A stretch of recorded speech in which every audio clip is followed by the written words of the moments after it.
才，我女儿在隔离酒店的阳台上和对面阳台看过来的一个加拿大小男孩开展了一场文化对峙。我感觉吧，人对面的小男孩本来是在借这个展示玩具向他示好，但是我女儿呢是一个钢铁小织女，因为品种不纯，咱们就叫她铝合金小织女吧。她没 get 到，她觉得这是一场牌面较量，非常想赢。我说想赢没事，妈给你补货。我呢就先给她买了个娃娃，她玩了1个小时就放下了。现在这娃娃天天又换尿布又找妈妈，天天闹我大胖媳妇儿。我大胖媳妇儿跟她姑娘说，你以为我是个大胖老爷，从加拿大退休回国给你带孩子呀？外国人不给孩子带孩子，你不知道吗？我女儿说，我虽然是个女孩，但是我也可以整点那种大格局的，给我整点炫的，你就拿捏她的。想当年她姥姥给她在铁岭买的那个带有背式排辈慢摇功能的滑板车，让文化输出在伦敦没有疏漏，把爸爸的哥哥叫什么问向了全宇宙。我说姑娘，我懂了，我知道买啥了。绚烂的尽头是国潮风，国潮的代言是小悟空。到了上牌面的时候，就这个乐高玩具悟空小侠系列大闹天宫。下午一到，我女儿跟她爸拼的饭都忘吃了。光靠国潮文化冲击呀，能让我老公落一顿饭，你知道有多难吗？我生我女儿生了38个小时，我老公吃了6顿饭，说他怕一会儿自己没劲儿。大闹天宫一来，我女儿也不看手机，也不看动画片，现在基本成型。这位铝合金小侄女，别看换尿布啥的技术很拙劣，拼这玩意儿可老快了，就非常提升翟奥达的动手能力。我要不买，我都不知道乐高现在已经这么带劲了。正好这几天天猫旗舰店双周年庆，可以多买几套收藏一下，将来给孩子当彩礼。最近还有赠品。但这事儿提醒了我，翟奥达在国外待时间太长了，很多中国文化都生疏了。我现在还得天天给他讲，给他复习。你看这里有4只猴，其实都是一个猴。这中国的古典故事里啊，都有很多深刻的道理在后面。就猴这一辈子不容易，他要分担不同的角色。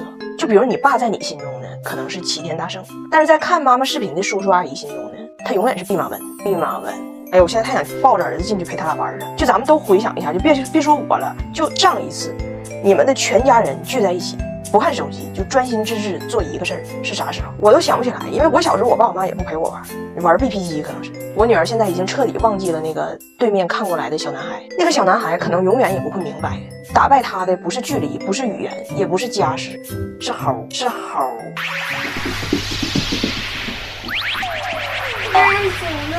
大胖媳妇儿该说不说，人品确实还行。前2天有个特别难得的机会，她可以利用一个骗局获取到一个特别好的工作，但是后来因为道德和良知的底线，她还是没有那么做。她呀前2天去面试了一份去大学的工作，然后面试的时候呢，人家一来就非常热情，不是因为她这个人才有多优秀，是对方认错人了。人家在网站一搜她的名呢，出来的是加拿大数学天才、高级教授，学术贡献连篇。但这个人呢，他不是我老公，是我老公的表舅，他俩同名同姓，是温蒂他弟弟。然后面试的时候，人家问他呀，您是不是就叫杰米·穆赫兰，籍贯温哥华，毕业于西蒙弗雷泽大学？我老公都是我。对方呢就很震惊啊，真是？那你为什么要来这个面试呢？大胖姐说，不是你让我来的吗？不是你让我来的吗？人家就继续问他说，那您作为 lead professor， 作为加拿大首屈一指的数学家，我们都很敬仰您。那您最近在数学的领域有没有什么新发现呢？我老公说，我的数学在加拿大首屈一指，加拿大退步点大呀。其实呢，聊到这儿，大胖姐也反应过来了，聊的人不是他。说起来，他这个表舅啊，我还有很多话要说，就是他和他的表舅其实就差不到2岁，小时候还一起玩，俩人当时被测出来的智商都挺高。我老公小时候呢，还因为就挺聪明的，考试跳级跳到了他表舅的班。后来谁成想呢，他到了人大班之后跟人打架，老师把家长找来之后，温迪把人老师打了，然后又被撵回来了。也就是说俩人的基础吧旗鼓相当。但后来呢，他的表舅父母搬家了，人家去了一个很好的私立学校。大胖媳妇的父母呢也搬家了，然后就去了一个那个街区里非常不好的公立学校。那街区也没有好学校。这个不光是师资，大胖媳妇后来去那小学和中学，就是所有的学生除了学习啥都干。后来上中学的时候，他那个表舅还邀请过我老公一起去美国参加一个什么科研夏令营。那大胖姐很想去啊，结果人家表舅家父母直接把钱拿了。温迪跟他说没有，那你自己打工挣着钱，你自己供自己去吧。结果大胖媳妇呢，就那个暑假找到了在加拿大一泳池当救生员的工作。说来也巧，那个泳池吧是加拿大奥运冠军训练的泳池，给奥运游泳冠军当救生员。他在泳池工作了1夏天，也没沾着水呀。我老公自己还说呢，说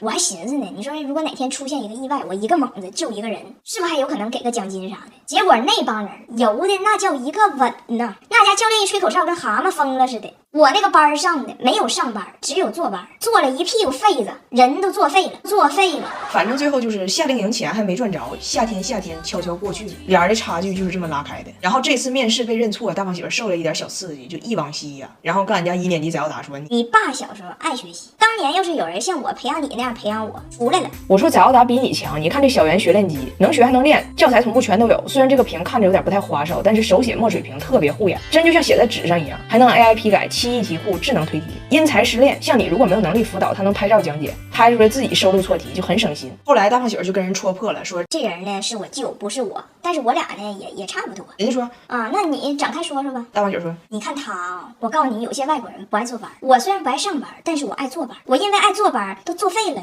都作废了。另外我体育好，很全能，我可以代表学校参加各种运动会，样样都会。而且你们放心，我肯定拿亚军，我懂。我绝对会输给我该输的那个人，该输的那个人。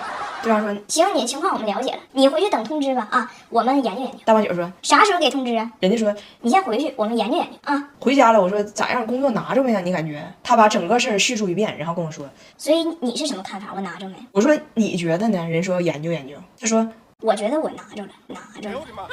是不是又惹祸了，又给人惹急眼了？因为啥呢？我妈她不习惯管人叫英文名，就想给我老公起个中文名。我老公说那我得要个好听的。我妈憋了一天，最后问他你觉得黄大吉怎么样？我老公说这不好听啊。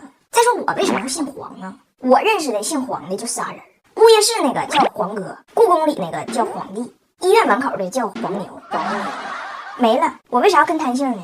我妈说你个记性，我姓黄啊。大胖媳妇说我为什么要随你姓啊？我的中文名构成，我不应该复姓姓大胖吗？而且我们读名的时候，经常是名的首字母简称加姓。那你给我这个黄大吉写出来就是 DJ 黄 ，DJ 黄。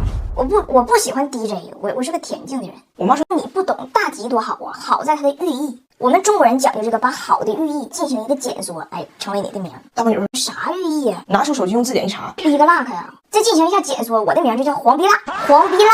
我妈说那还不如大胖媳妇呢，但大胖媳妇的名太长。我老公说那我也可以把大胖媳妇用你的方式进行简缩呀。媳妇随夫姓，姓张。大胖媳妇的寓意是外国的外夫，很 fight。我叫张 WiFi 嘛，张 WiFi 嘛。我妈说你个不识好歹的玩意儿，你随便叫去吧。还张 WiFi，你叫张无忌吧。我老公说张无忌好听，很耳熟，是不是曲小龙女？曲小龙女。然后我妈就被他惹生气了，他就想方设法哄嘛。先是挑战给我妈做饭，做了一个拔凉的三明治，里边是生的鱼。我妈吃了2天，浅表性胃炎都吃成糜烂型的了。我妈说你能不能在做西餐的时候加点东北元素？我老公憋了一天，给我妈点了一份酸菜血肠杀猪菜。我一看好像是上道了，结果人家撒上奶酪放到披萨上给烤了，最后烤出了酸菜血肠披萨饼，那就是中西文化的分水岭。我妈说那你杀猪菜直接杀到了意大利。我老公说这个披萨就是血腥玛格丽特。然后他就又琢磨咋让我妈开心。我妈那腰托很严重，每天呢去校车点接孩子，来回又不能打车，就有点累。我老公想了很久啊，最后给他丈母娘憋出了一个坐骑，让我妈某时过一刻下楼领车。我妈一下楼，车来了，多拉风。他说：“哎妈，你看这个带山灯的多拉风。”我妈说你不用拉，我已经疯了。我妈说我62了，你让我骑它像个街溜子。我老公说像啥？我妈说街溜子。我老公街溜子都比黄大吉好听。我叫街溜子嘛。你看我们外国人一出去重要场合、国际会议，经常彼此不称呼名，称呼姓。那我的称呼就叫街。然后我妈就彻底不搭理他了嘛，她也觉得有点心虚，跟我说今天天气很好，我来安排。我听说啊，后海附近有那种人力3轮黄包车，我就让他叫我黄大吉。今天黄大吉骑着黄包车，拉着黄女士出去兜兜风，赶紧的收拾。快点！你不用急，你放心，有了它出门省1半时间。这是一瓶多效合一的养肤妆前，妆前你就涂它，免得你用各种护肤防晒，整天好多层都搓泥。这个一瓶全顶了，省时省力，1年4季都能用。你看这个质地非常丝滑好推开，我先去上半边脸啊，它是那种很自然的提亮，不是那种厚重的假白，而是就是妈生白那种感觉，而且它成分天然，敏感肌也能用。现在这边涂了，咱再看一下防晒效果啊，50加防晒值，秋冬紫外线是很强的，一定不要忘了防晒。现在这边脸，我把那边脸画上，咱就开始化妆，就出门。妥了，走。结果一开门，我妈已经被气回铁岭了。好妹子，可能去可太了。